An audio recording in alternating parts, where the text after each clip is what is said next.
यानी भ्रूणकोश कहाँ होता है? बीजांड के अंदर। डायग्राम बना करके आपको मैं समझाता हूं। ये भ्रूणकोश है, ठीक है, ध्रुवीय केंद्रक मध्य में है, 3 कोशिका इधर हैं। अब मैं आपसे पूछूं तो किधर है इसमें अंड समुच्चय, किधर है?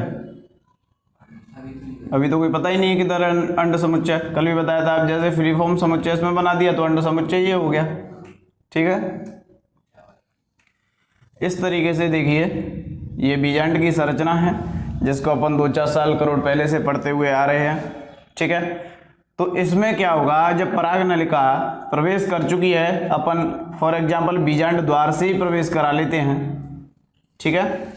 मान लो कि बीजांड द्वार से पराग नलिका प्रवेश कर रही है। यहाँ पर सबसे आगे क्या है? नलिका केंद्रक, 2 नरयुग्मक पीछे हैं, ठीक है।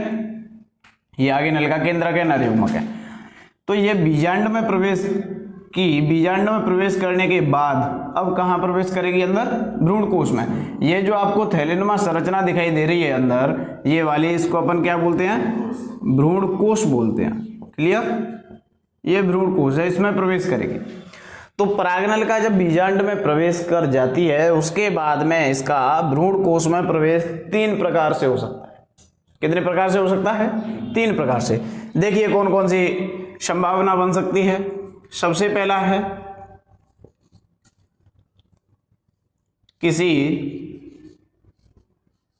सहायक कोशिका को भेदकर, किसी सहायक कोशिका को भेदकर, ठीक है। सेकंड, सहायक कोशिका, सहायक कोशिका एवं अंड कोशिका के मध्य से, सहायक कोशिका एवं अंड कोशिका, सहायक कोशिका एवं अंड कोशिका के मध्य से। और तीसरी संभावना बनेगी सहायक कोशिका एवं भ्रूणकोश भित्ति के मध्य से, सहायक कोशिका एवं भ्रूणकोश भित्ति के मध्य से। अब देखिए डायग्राम के द्वारा समझेंगे अपन। इसमें ये तो ऊपर की तो प्रतिमुखी कोशिका है, पता ही है, जिनको संरचना पढ़ाई थी उनको तो पता ही होगा। ये एंटीपोडल सेल यानी प्रतिमुखी कोशिका कहते हैं। ये ध्रुवीय केंद्रक है, ये भी पता है आपको, ध्रुवीय केंद्रक है, ठीक है। और ये अंड समुच्चय है, अंड समुच्चय। इस अंड समुच्चय में सहायक कोशिका कौन सी है? ये वाली सहायक कोशिका है दोनों साइड में, ठीक है। तो दोनों वाली सहायक कोशिका या तो ये किसी सहायक कोशिका को भेद करके ऐसे प्रवेश कर जाए, चाहे उधर वाली चाहे इधर वाले को। क्लियर? सबसे पहले यानी किसी भी सहायक कोशिका को भेद करके प्रवेश कर सकती है, चाहे इधर वाली को प्रवेश कर जाए चाहे इधर वाली से होकर प्रवेश कर जाए, पहली संभावना। दूसरी, किसी सहायक कोशिका एवं अंड कोशिका के मध्य से। तो ये सहायक कोशिका है, ये बीच में अंड कोशिका है, ठीक है। क्लियर? क्योंकि अंड कोशिका मध्य में होती है, मैंने आपको बताया ही है। अंड कोशिका ये मध्य वाली कोशिका है और दोनों आसपास स्थित कोशिकाएं सहायक कोशिका होती है। तो ये क्या करे कि जो परागनली है ये सहायक कोशिका और अंड कोशिका के मध्य से प्रवेश कर जाए, दोनों के मध्य से होकर के।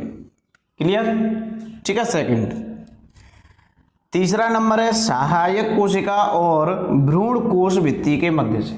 तो या तो इसमें सहायक कोशिका यहां से और भ्रूणकोश की भित्ति ये है, ठीक है, दिख रहा है ना आपको, ये भ्रूणकोश की भित्ति है। तो चाहे तो फिर ये यहां से न होकर के इधर से प्रवेश कर जाए या फिर इधर से प्रवेश कर जाए।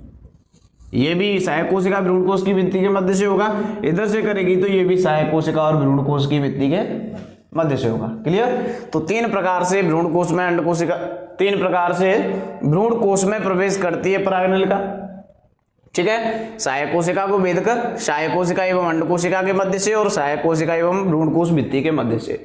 जैसे ही इसमें परागनलिका अंदर प्रवेश कर जाती है, परागनलिका इसमें अंदर प्रवेश कर जाएगी तो क्या होगा? फिर अंदर प्रवेश करते ही क्या होगा?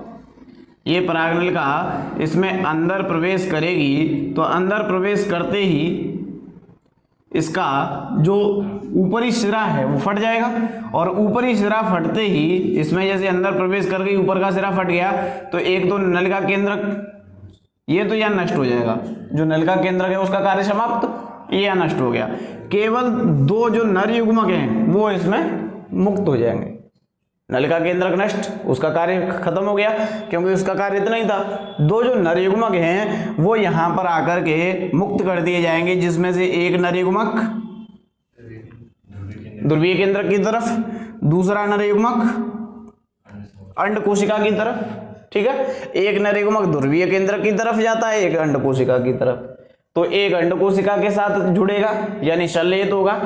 ठीक है, पहला नर युग्मक अंड कोशिका के साथ संलेत होता है जिसे प्रथम या सत्य निषेचन कहते हैं। अंड कोशिका एन होती है, ध्रुवीय केंद्रक एन होता है, एन एन बन जाता है 2n। इससे बनता है ये भ्रूण। क्या बनता है इससे? भ्रूण। और ध्रुवीय केंद्रक ऑलरेडी 2n है, ध्रुवीय केंद्रक कैसा है? 2n है। तो ध्रुवीय केंद्रक 2n है और n नर युग्मक, तो ये जाकर के बन जाएगा 3n, और इस 3n से क्या बनेगा?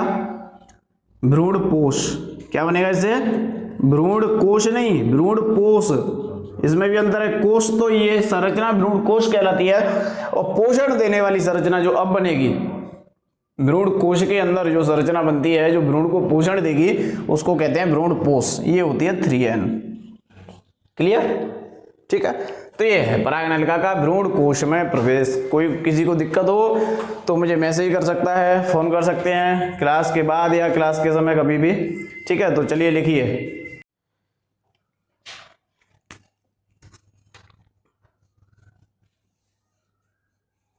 द्विनिषेचन एवं त्रिक संलयन। देखिए, द्विनिषेचन एवं त्रिक संलयन क्या होता है? अभी मैंने जैसा आपको समझाया है वही चीज है। अपन एक रफली डायग्राम बनाते हैं। ठीक है, इसमें कुछ भी नहीं बनाते, अपन एक बनाएंगे ध्रुवीय केंद्रक, ठीक है, और एक बना लेते हैं अंड कोशिका, आपको सिंपल वे में समझाने के लिए। बाकी अब प्रतिमुखी कोशिका, सहायक कोशिका सारी चीजें हैं, लेकिन आपको सिंपल वे में समझाने के लिए अपन इतना ही बनाएंगे। अब इसमें देखिए, आपने देखा था कि अभी इसमें परागनलिका प्रवेश करी, तो परागनलिका प्रवेश करने के बाद नर युग्मक मुक्त हो गए। ठीक है, तो नर युग्मक मुक्त होने के बाद एक नर युग्मक, सर्वप्रथम एक नर युग्मक अंड कोशिका के साथ संलेत होता है, तो अंड कोशिका n और n 2n बनाती है, ये 2n हो गया। तो सर्वप्रथम एक नर युग्मक अंड कोशिका के साथ संलेत हो जाता है, पहली बार हो रहा है, इसलिए इसे प्रथम निषेचन कहते हैं। क्या कहते हैं थे? प्रथम निषेचन कहते हैं। और इससे क्या बन रहा है? भ्रूण। क्या बन रहा है? भ्रूण बन रहा है, तो भ्रूण बनेगा, यानी इसलिए इसे सत्य निषेचन कहते हैं। इसे कहते हैं प्रथम या सत्य निषेचन। कुछ भी नहीं करना है कि नर युग्मक मुक्त होने के बाद एक नर युग्मक अंड कोशिका के साथ संलेत हो जाता है, जिससे द्विगुणित संरचना बनती है जो भ्रूण का विकास करती है। ये पहली बार निषेचन होता है, सबसे पहले निषेचन होता है, इसलिए इसे प्रथम या सत्य निषेचन कहते हैं। क्लियर? दूसरा क्या होता है? देखिए, दूसरा जो नर युग्मक है, ये वाला जो नर युग्मक है, ये ध्रुवीय केंद्रक के साथ संलेत होगा। ध्रुवीय केंद्रक पहले से 2n है, n नर युग्मक, तो ये 3n होगा। ठीक है, ये दूसरी बार निषेचन हुआ कि नहीं हुआ? दूसरी बार, एक बार तो ऑलरेडी पहले हो चुका है। ठीक है, तो दूसरी बार निषेचन की क्रिया होती है, इसलिए इसे क्या कहते हैं? द्विनिषेचन। दो बार निषेचन हो रहा है ना, एक बार अंड कोशिका के साथ हो गया, दूसरी बार ध्रुवीय केंद्रक के साथ हुआ, इसलिए इसे द्विनिषेचन कहा जाता है। यानी दो बार निषेचन की क्रिया संपन्न होती है, इसलिए इसे द्विनिषेचन कहते हैं। ठीक है, लेकिन यहाँ इसमें कितने केंद्रक हैं? 2, और एक नर युग्मक का केंद्रक, तो यहाँ पर कितने केंद्रकों का संलयन हुआ? 3 केंद्रकों का संलयन होता है। ठीक है, 3 केंद्रकों का संलयन होता है, इसलिए इसे कहा जाता है क्या?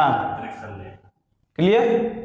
क्योंकि दो तो पहले से इसमें है, ध्रुवीय केंद्रक में 2 केंद्रक और एक नर युग्मक का केंद्रक, तो यहाँ 3 केंद्रकों का संलयन हुआ, इसलिए इसे त्रिक संलयन कहते हैं। ठीक है, ये त्रिगुणित संरचना होती है। इससे आगे जाकर के भ्रूण पोष का निर्माण होता है। किसका निर्माण होता है?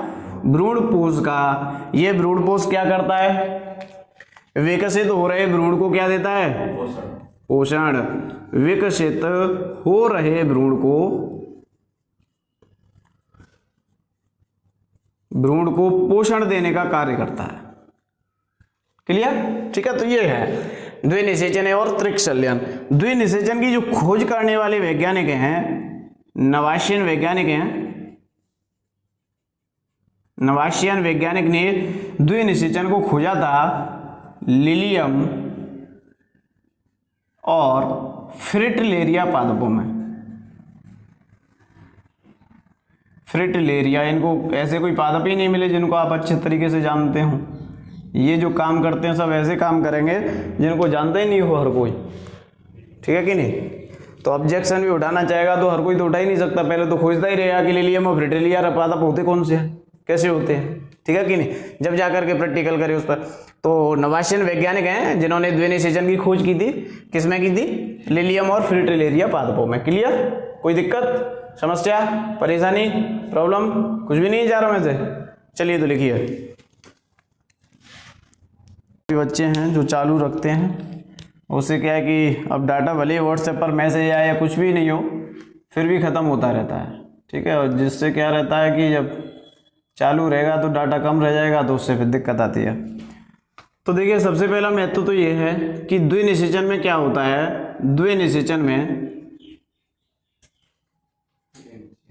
एक नरयुग्मक अंड कोशिका के साथ संलेत होता है तो 2n संरचना यानी भ्रूण का निर्माण होता है। युग्मन से भ्रूण बनता है। सबसे पहला इंपॉर्टेंट काम तो ये है इसका कि अगर मान के चलो कि द्विनिषेचन नहीं होगा तो हो सकता है या तो भ्रूण नहीं बनेगा या भ्रूणपोष नहीं बनेगा, दोनों में से एक चीज नहीं बनेगी। तो पहला तो यानी भ्रूण का विकास होगा। दूसरा नंबर यानी ध्रुवीय केंद्रक के साथ में, ध्रुवीय केंद्रक के साथ में संलयन होगा, यानी 2n पहले से है, इसके साथ में नर युग्मक मिलेगा।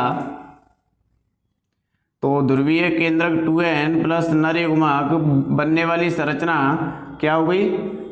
3n। तो यह 3n है, इसको कहते हैं त्रिगुणित प्राथमिक भ्रूणपोष केंद्रक। सबसे पहले बनता है ये त्रिगुणित प्राथमिक भ्रूणपोष केंद्रक। ठीक है, त्रिगुणित प्राथमिक भ्रूणपोष केंद्रक बनता है, जिससे आगे जाकर के त्रिगुणित भ्रूणपोष का विकास होता है। भ्रूणपोष बनता है 3n। ये भ्रूणपोष क्या करता है? ये पोषण देने का कार्य करता है। पोषण देता है किसको? भ्रूण को। अगर भ्रूणपोष नहीं बनेगा तो भ्रूण को पोषण कौन देगा? अब ऐसा तो है नहीं कि माता पिता उसके बड़ी रखवाली करेंगे, खाना खाने के लिए उसको पोषण देते रहेंगे, ऐसा तो होगा नहीं। ठीक है, तो कहने का मतलब जो भ्रूणपोष है यही भ्रूण को पोषण देता है। क्लियर हो गई दो चीजें? यानी पहला महत्व है कि यानी द्विनिषेचन में एक नरयुग्मक ध्रुवीय केंद्रक, एक नरयुग्मक अंड कोशिका के साथ संलयित होगा तो भ्रूण का विकास होगा। दूसरा नरयुग्मक ध्रुवीय केंद्र के साथ संलयित होता है तो त्रिगुणित प्राथमिक भ्रूणपोष केंद्रक बनता है, जो विकसित हो रहे भ्रूण को पोषण देता है। तो ये इंपॉर्टेंट कहानी इसकी। लेकिन कुछ ऐसे होते हैं, कुछ पादप ऐसे होते हैं जिनमें भ्रूणपोष अपवाद है, भ्रूणपोष हो जाता है 2n, यानी द्विगुणित भ्रूणपोष बनता है। कुछ पादप कैसे हैं जिनमें द्विगुणित भ्रूणपोष बनता है, और कुछ पादप ऐसे हैं कि जिनमें भ्रूणपोष नहीं बनता है। ये अपवाद है। उसमें क्या होता है कि भ्रूणपोष के अतिरिक्त अन्य उसमें जो बीजपत्र होते हैं, बीजपत्र क्या करते हैं कि भोजन का संग्रह कर लेते हैं और वही भ्रूण को पोषण देते रहते हैं। या भ्रूणपोष विकसित नहीं होता है तो जो भ्रूण बनेगा तो भ्रूण से आगे बीजपत्र बनता है। जब प्रांकुर और मूलांकुर चोल बनते हैं तो वहां पर क्या होता है कि जब बीजपत्र बनते हैं तो वही भोजन का संग्रह कर लिया जाता है और वो विकसित हो रहे भ्रूण को बीजपत्रों से पोषण मिलता रहता है। ठीक है, तो ये अपवाद है। भ्रूणपोष नहीं, भ्रूणपोष द्विगुणित है तो इसमें ध्रुवीय केंद्र कैसा रह गया? n। अगुणित रह गया जब तो भ्रूणपोष 2n हो गया। ठीक है, तो एग्जाम्पल है आयनेथेरा पादप। आयनेथेरा ठीक है। तो इस तरीके से कहने का मतलब यह है कि द्विनिषेचन त्रिकशल्यन का महत्व पूछा जाता है या द्विनिषेचन त्रिकशल्यन पूछ लेते हैं, दोनों में से पूछ लिया जाता है द्विनिषेचन त्रिकशल्यन किसे कहते हैं या इसका महत्व लिखिए। तो सिंपल सी कहानी वही है कि आपको द्विनिषेचन त्रिकशल्यन याद है, उसी को इसमें लिखना है, सेम टू सेम, थोड़ा सा अंतर करना है। पहला है कि द्विनिषेचन में भ्रूण का विकास होगा, दूसरा त्रिगुणित प्राथमिक भ्रूणपोष केंद्रक बनता है, वो भ्रूणपोष को विकसित कर देगा, ठीक है, जो भ्रूण को पोषण देगा। क्लियर, ये चीज है। लिखिए सबसे भ्रूणवत्ता होगा क्या हुआ का में नर युग्मक पीछे होते हैं, नलिका केंद्रक आगे होता है और उसका कार्य होता है पराग नलिका को दिशा निर्देश प्रदान करना, ठीक है। चलिए अब आप हेडिंग बनाएंगे निषेचन पश्य घटनाएं, निषेचन पश्य घटनाएं।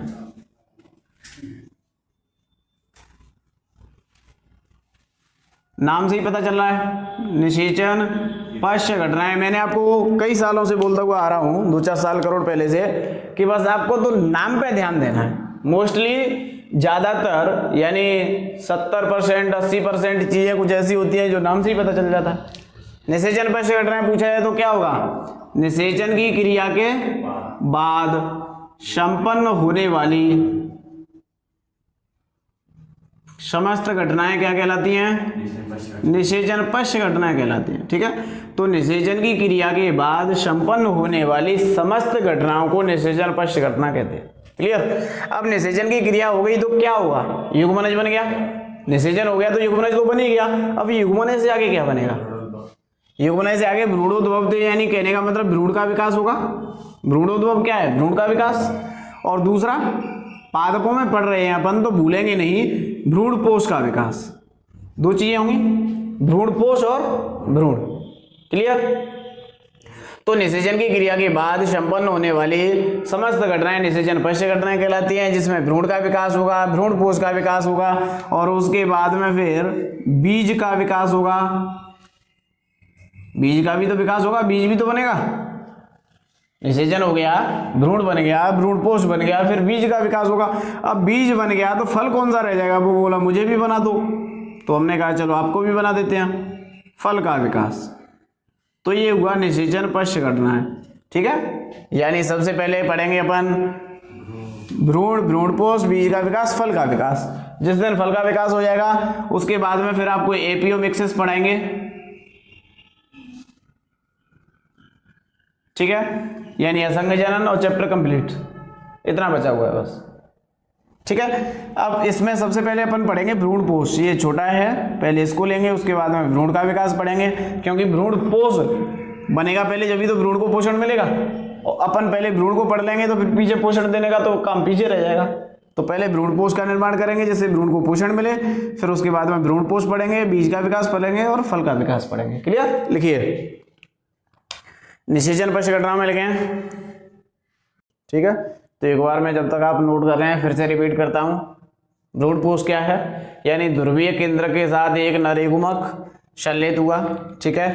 तो पहले से 2n है और n नर युग्मक, तो बनने वाली संरचना त्रिगुणित प्राथमिक भ्रूणपोष केंद्रक बनती है, जो आगे चल करके भ्रूणपोष में विकसित हो जाती है या भ्रूणपोष का विकास करती है। इसमें भोजन का संग्रह किसके रूप में रहता है, कार्बोहाइड्रेट, प्रोटीन और वसा के रूप में। ये विकसित हो रहे भ्रूण को क्या देता है, पोषण देता है, ठीक है। और परिवर्तन के आधार पर भ्रूणपोष 3 प्रकार का है, केंद्रकीय भ्रूणपोष, कोशिकीय भ्रूणपोष, होलोबियल या मध्यवर्ती भ्रूणपोष, ठीक है। क्लियर। तो इस तरीके से है ये भ्रूणपोष।